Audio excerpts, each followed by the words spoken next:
You know? We're a complete proverb against these other nations, man. A bad word, a proverb, a desolation. The Most High overthrew our seed among these all other nations, man. Consumed. A bad word and a proverb, man.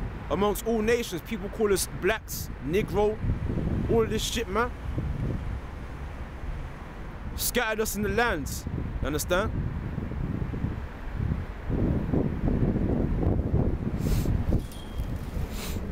So what did it say? Psalms 106 verse 35. But were mingled among the heathen and learned their works. So we learned their works, man. We shaping our hairlines up, shaving our beards off, man. You understand? Shaping our beards up, cutting, but basically butchering yourselves. You understand? Being uncircumcised. All these customs, man, that we're following these other nations. We want to be like them. We want to be like them so much we're starting to look like them, man. Like you got certain Jakes that follow Islam, man. They actually got that Arabic spirit on them. They've got that camel jockey, desert dwelling, towel-headed spirit, man, and mentality. They even got the accent of a damn Arab, man. They even talk the Arabic language, man. See how the Most High is? The Most High messed us up so bad that we even starting to look like them, man, and behave like them. Meaning we learn their works. Aren't we just not reading their side of the scriptures, man? It's in the scriptures, man. We learned their works. Like we are doing now. Because we haven't got something to call our own. Well, that's what they think. But Most High set up prophets out here trying to blow the trumpet onto you, man. Trying to let you know the kingdom of heaven is at hand. The breakdowns and understanding of these scriptures is here now, man. To enter into the gates of the nobles. Who are the nobles? The Israelites, man. We're the true nobles of the earth. We're the kings, man, of the earth, man. We're the Israelites, man. The children of Jacob. Moses promised Jacob, man, that a generation of kings will come from his loins. Talking about us, man. The so-called Negroes, Latinos, and Native Indians, man. But are we behaving like kings? No, we're acting like second-class citizens for these other motherfucking nations, man. We giving our honor to these damn heathens, man. They looking down and talking all kinds of shit behind our back. And you know that's what the hell they're doing, man. They're taking our wives, they're popping our wives. You know what I'm saying? Word is from the brothers, man, is that certain black women, Judite women are sneaking off into the Arab bodegas, man, late at night and getting popped by the Arabs for a damn ham sandwich, man, and a box of cigarettes.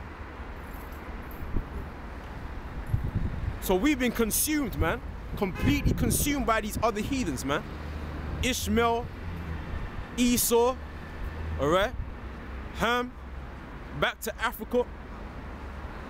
You know, you mingle amongst the Hamites, man, and you think because you're dark skinned and got woody hair just like they do, so you think you just like one of them, man. Which is anything further from the truth. All nations were dark skinned in the beginning. The so-called Caucasian race, the Edomites, came forth from Esau. He was the firstborn so-called white man, man. Aye, sure. The fraternal twin of Jacob, or Yasha Allah, Jacob, man. As we all should know. So they say, verse 36, and they served their idols, which were a snare unto them. You know what I'm trying to say? We learn their idols, man. Follow their customs, their works, man. Because that's what happens, man. You become a second-class citizen underneath the nation of people who you're following. You're trying to be like them, but you're not them. So you're second class. You're like a cheap, cheap photocopy of those nations, man. Like the so-called black woman, we trying to put her weave on her head and shit.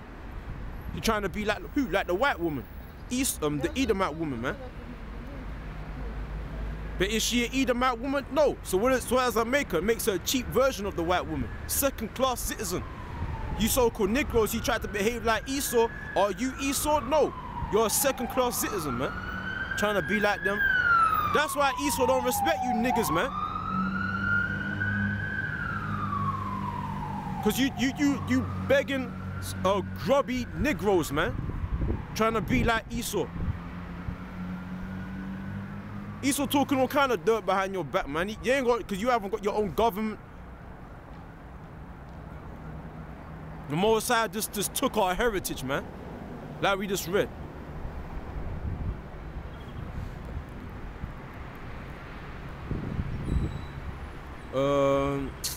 I was gonna get a scripture. Let's go. Let's go to the motherfucking beginning, man. Let's see how it all started with the covenant. 4,000. Really, it was 3,000. Because it says 1,491 BC. This is when this was happening, man. So Exodus chapter 19, let's start at verse 1, man. In the 3rd month, when the children of Israel were gone forth out of the land of Egypt, the same day came they into the wilderness of Sinai, for they were departed from Rephidim, and were come to the desert of Sinai, and had pitched in the wilderness. And there Israel camped before the mount. So we were there, man. The big old mountain there. You know, we were all camped there because that's how we pitched in tents, man. We didn't have big luscious houses and shit. We had tents there, man. Jacob was a plain man who dwelled in tents, but Esau was like a man of the field, man. You understand? So we dwelt in tents, the so-called Negroes and the so-called native Indians, man. We pitched there at the bottom of Mount Sinai, man. And Moses went up unto the Most High, and the Lord called unto him out of the mountain, saying, Thus shalt thou say to the house of Jacob, and tell the children of Israel. Alright, so how was the Most High standing there as an actual man? No, it's talking about a big so-called, what the white man calls, as people ignorantly call UFOs, man. That's how the Most High showed himself to Moses, man. Alright? And spoke to Moses, man. As in a cloud. And tell the children of Israel, ye have seen what I did unto the Egyptians, and how I bare you on eagle's wings, and brought you unto myself. Now therefore, if ye will obey my voice indeed, and keep my covenant, then ye shall be a peculiar treasure unto me above all people, for all the earth is mine. All right, we're a peculiar treasure unto the Most High power, man. You understand? Let me get something real quick. In fact, no.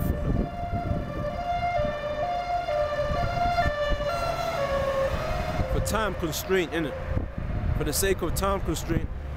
For all the earth is mine, and ye shall be unto me a kingdom of priests, and an holy nation. These are the words which thou shalt speak unto the children of Israel.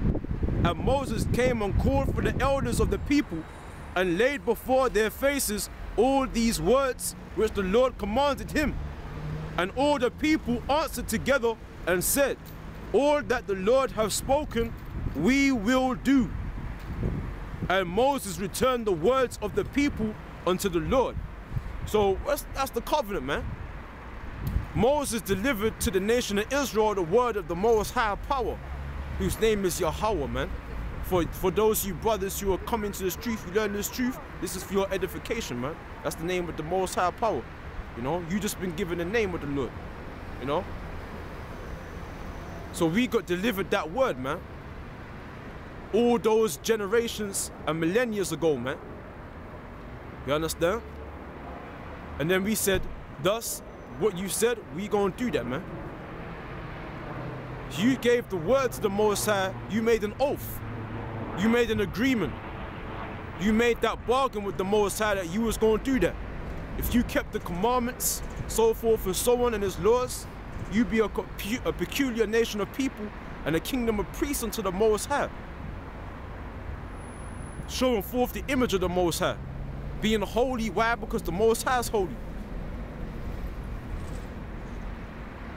Let's get Exodus 24 real quick, man.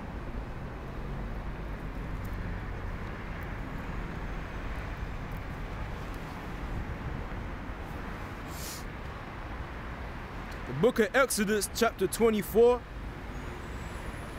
verse 2. And Moses alone shall come near the Lord, but they shall not come nigh, neither shall the people go up with him. Because the Most High was dealing specifically with Moses. Understand? He was a servant of the Most High power.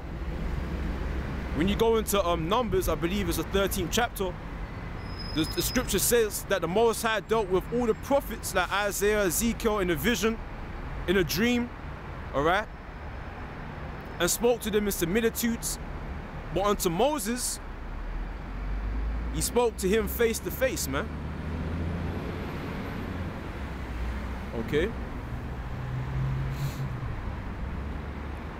And Moses came and told the people all the words of the Lord and all the judgments. And all the people answered with one voice and said, all the words which the Lord hath said, we will do. And Moses wrote all the words of the Lord, and rose up early in the morning, and builded an altar under the hill, and 12 pillars according to the 12 tribes of Israel. So this is going to our heritage, man, as a nation of people.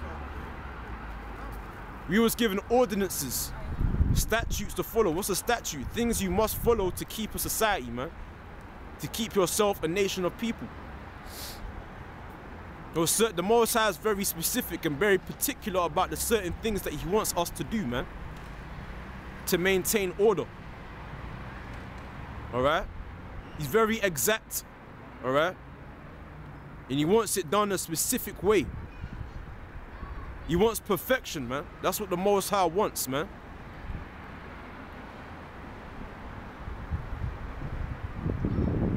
That's why a lot of people, they can't really get through all these laws, man, because there's so much of them, man.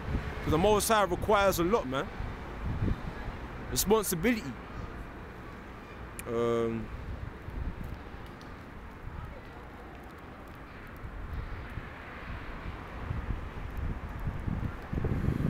Deuteronomy chapter 23, verse 21.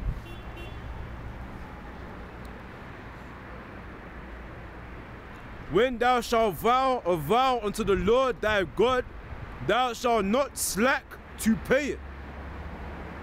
For the Lord thy God will surely require it of thee. The Most High is going to require the vow that we made. If we keep those laws, we be a peculiar treasure. But then when you go into the whole book of Deuteronomy, the 28th chapter, it goes into the blessings first, then it goes into the curses. Alright? It goes into the curses, man. Why? Because like I said, like I already described to you before, the reason why all these evils have come upon us and the Most High has basically given us into the hands of our enemies for a reproach and captivity. Why? It's because we disobeyed to observe the laws, man, and to execute the judgments and justices of the Most High power, to be the Most High's representative on this earth, man. You understand? To show forth the image of the Most High. And we refuse to do that shit, man.